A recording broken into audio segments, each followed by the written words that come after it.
सो hey guys, कैसे हो आप सभी लोग। Welcome back to my channel एजी अनाए मांगा। तो गाइस, आज मैं एक्सप्लेन करने जा रहा हूँ बुक ऑफ एस्पर का एपिसोड नंबर 655 को, जो कि काफी ज्यादा अमेजिंग होने वाला है। इसलिए पहले वीडियो को like, share, comment and hype जरूर से कर देना। जिन लोगों ने भी अभी तक इसका पिछला एपिसोड नहीं देखा है, तो मैंने उस एपिसोड का लिंक इस वीडियो के नीचे डिस्क्रिप्शन में दे दिया है। आप लोग जाकर के पहले उस एपिसोड को देख लीजिए। बाकी जिन लोगों ने ऑलरेडी देख रखा है, तो उनके लिए शुरू करते हैं हमारा आज का ये वाला एपिसोड। लेकिन उससे पहले गोश्त टॉल्क, मजदुल रहमान, आशीष एंड दिलचोड़, thank you for joining and rejoining जूफ and silver demons, and another thanks to Vijay Ahir for joining जूफ एंड गोल्डन डीमंस। तो चलिए अब इस एपिसोड को स्टार्ट करते हैं। इस एपिसोड की स्टार्टिंग में जब गू सेंगटॉन गुस्से में पीछे मुड़ करके देखता है कि आखिर किसने उसके सिर को छुआ, अपने सामने अचानक एक खूबसूरत लड़की को देख करके शांत हो जाता है। तो किंगचन उससे कहती है कि क्या तुम यंग सेंग जी हो, अब हमारी सेफ्टी तुम्हारे हाथों में है। क्योंकि हमारा यंग सेंग जी भी किंगचन की इतनी प्यारी बातों और इतनी खूबसूरती को देख करके हैरान हो जाता है। और जूफन से कहता है कि डैड, क्या ये वही लेजेंडरी फेरी है जिसके के बारे में आप बात किया करते थे। गू सेंगटॉन की ये बात सुन जूफन भी स्माइल करते हुए अपने मन में कहता है कि वाकई में कोई भी किंगचन की ब्यूटी को रजिस्ट नहीं कर सकता, यहाँ तक कि एक छोटा बच्चा भी। इसके साथ ही जूफन किंगचन की ओर इशारा करता है और गू सेंगटॉन को बताता है कि यंग सेंग जी, ये मेरी लेडी, मेरी बंदी है, और साथ ही अब से ये तुम्हारी मदर भी है। तो जूफन के इस बात से किंगचन तो काफी ज्यादा शर्मा जाती है, जबकि गू सेंगटॉन हैरान होते हुए कहता है कि क्या कहा मदर। साथ ही फिर काफी ज्यादा खुश होते हुए नाच करके कहता है कि ग्रेट, बहुत अच्छे, मुझे ये काफी ज्यादा पसंद आई। और तभी किंगचन यंग सेंग जी से पूछती है कि यंग सेंग जी, क्या तुम उन चारों बूढ़ों को पीट सकते हो, क्या तुम्हारे लिए वो थोड़ा हार्ड होगा। तो यंग सेंग जी उससे कहता है कि इन छोटे मोटे लोगों में कोई बात नहीं है और मैं इन लोगों को तो बड़ी आसानी से हरा सकता हूँ। इसके साथ ही फिर यंग सेंग जी उन चारों हेवनली साइकिल एल्डर्स की ओर जाने लगता है और उन दोनों से कहता जाता है कि मॉम, डैड, बस आधे घंटे रुक जाइए और आधे घंटे में मैं इनका कीमा बना डालूंगा। तो जूफन हंसते हुए कहता है कि ये बच्चा बिल्कुल अपने डैड की तरह ही है, वाकई में ये एक ही बार में तुम्हें अपनी मॉम कह रहा है और वो भी बिना किसी हेजिटेशन के। तभी किंगचन उसे बोलते हैं कि आखिर तुमने एक इतनी ज्यादा ग्रेट पावर को अपना बेटा बनाने के लिए किस तरीके की चालें चली होंगी। तो जूफन उसे कहता है कि बिल्कुल उसी तरह जिस तरीके से मैंने सबसे खूबसूरत लड़की को अपनी वाइफ बनाने के लिए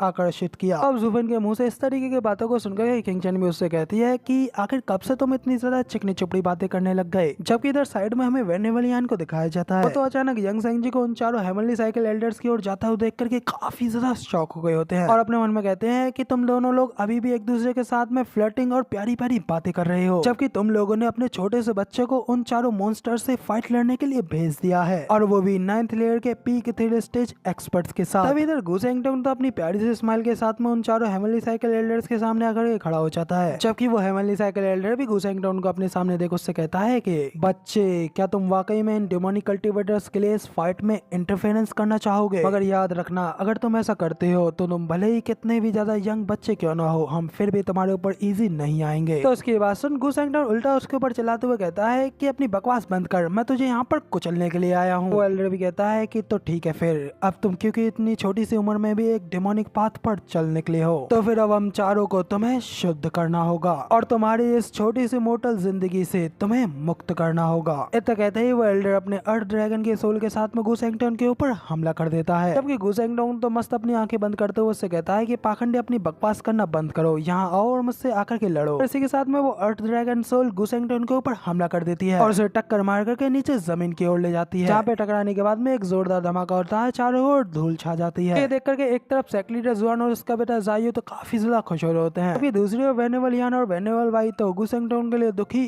और गुस्सा हो रहे होते हैं। उन सभी के अलग जूफन को तो पता होता है कि क्या हुआ होगा, इसलिए वो स्माइल कर रहा होता है। और तभी हमें दिखाया जाता है कि उस अर्थ ड्रैगन की सोल को एक बंदे के हाथ ने रोक दिया होता है और उससे कह रहा होता है कि अब बस, तुमने अपने धमकाने वाले व्यवहार को उचित ठहराने की कोशिश करी है। जिसके साथ ही हमें दिखाया जाता है कि उस ड्रैगन सोल को रोकने वाला हाथ कोई और का नहीं बल्कि यंग सेंग जी का होता है, जो कि अब गू सेंगटॉन वाली फॉर्म में आ चुका होता है। उसने अपने एक ही हाथ के साथ में उस अर्थ ड्रैगन के सोल को रोक दिया होता है, जो कि उसके सामने कांप रही होती है। गू सेंगटॉन उन चारों हेवनली साइकिल एल्डर्स की ओर देख करके मुंह बनाते हुए गुस्से में कहता है कि क्या बकवास चार पाखंडियों का समूह है। तो गू सेंगटॉन को वहाँ पे अचानक इतनी आसानी से उनके अर्थ ड्रैगन की सोल को रोकता हुआ देख करके वो चारों एल्डर्स भी काफी ज्यादा शॉक हो गए होते हैं। इधर गू सेंगटॉन अपने एक हाथ से उस अर्थ ड्रैगन के सोल के मुंह का बंद करता है और दूसरे हाथ से अपना पंच बनाते हुए अपने खतरनाक ऑरे को अनलेस करते हुए उस ड्रैगन सोल में मारने के लिए आगे बढ़ता है। इसके साथ ही जैसे ही गू सेंगटॉन को वो टेरिफाइंग पंच उस हेवनली ड्रैगन की सोल से जाकर के टकराता है, तो वहीं पे वो ब्लास्ट कर जाती है, जिसके प्रेशर की वजह से वो चारों हेवनली साइकिल एल्डर्स भी पीछे की ओर ढकेले जाते हैं और हैरान होते हुए कहते हैं कि ये बिल्कुल इम्पॉसिबल है। साथ ही उस सोल के डिस्टर्ब होने की वजह से उनको हेवनली बैकलैश भी होता है। ज़ूफेन भी जल्दी से किंगचन को अपनी गोद में उठाता है और उसे वहां से दूर ले जाते हुए बाकी सभी लोगों से कहता जाता है कि सभी लोग जल्दी से तितर बितर हो जाए और इन लोगों से काफी ज्यादा दूरी बना लो। जिसके साथ ही फिर हमें गुसेंगटन के स्पंज की पावर का दिखाया जाता है जो कि इतनी ज्यादा भयानक होती है कि उसने अपनी पावर के साथ में आसमान को भी लाल कर दिया होता है। तब गुसेंगटन के स्पंज की पावर पूरी तरीके से अनलेस हो जाती है। अभी हमें उन हेवनली साइकिल एल्डर्स को दिखाया जाता है, वो सभी लोग इंटरनली काफी ज्यादा इंजर्ड हो गए होते हैं और साथ ही वो लोग अपनी आंखें खोल कर गुसेंगटन को देखते हैं और कांपते हुए उसे कहते हैं कि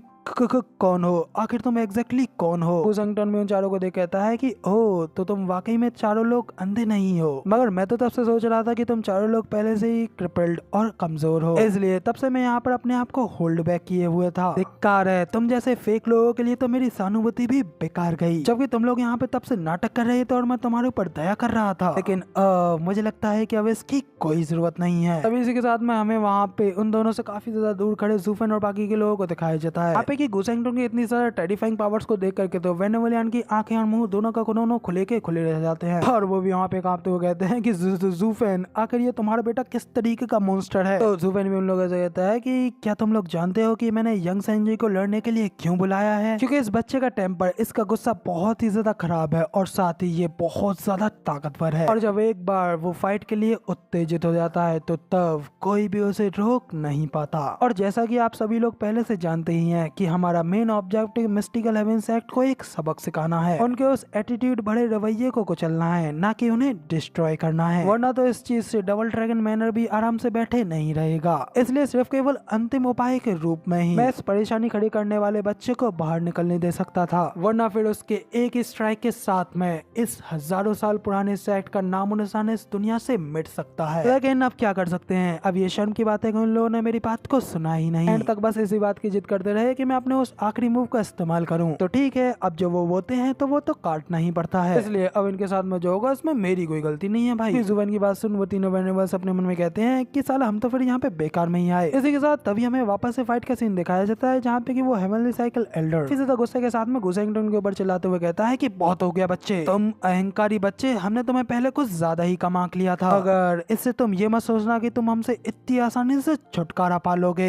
हंसते उनसे कहता है कि तुम सब साले भौंकने वाले कुत्ते हो, ना कि काटने वाले, इसलिए अगर दम है तो आओ और आकर के मुझे पकड़ के दिखाओ। तो वो एल्डर और भी ज्यादा भड़क जाता है, गुस्से में अपने दांत पीसते अपने हाथों से हैंड साइंस चेंज करने लगता है और फिर वो चारों लोग अपनी सबसे पावरफुल फॉर्मेशन को रेडी करने लगते हैं, जिस वजह से उन चारों के अंदर से काफी ज्यादा खतरनाक सोल एनर्जी अनलेस होने लगती है। अब उन चारों को ये अरे को फॉर्म करता हुआ देखेगा कियाने भी काफी ज्यादा शॉक हो जाती है और घबराते हुए कहती है कि ये तो वो 4 एलिमेंट्री साइकिल अरे है। इसके साथ ही वो एल्डर्स अपनी सबसे पावरफुल 4 एलिमेंट साइकिल अरे को एक्टिवेट कर देते हैं। जैसे वहाँ पे एक पावर का काफी बड़ा बाउंडर उठता है जो कि 4 एलिमेंट पावर से बना हुआ होता है और गुसेंगटन ठीक उनके उस अरे फॉर्मेशन के हमले के सामने खड़ा होता है।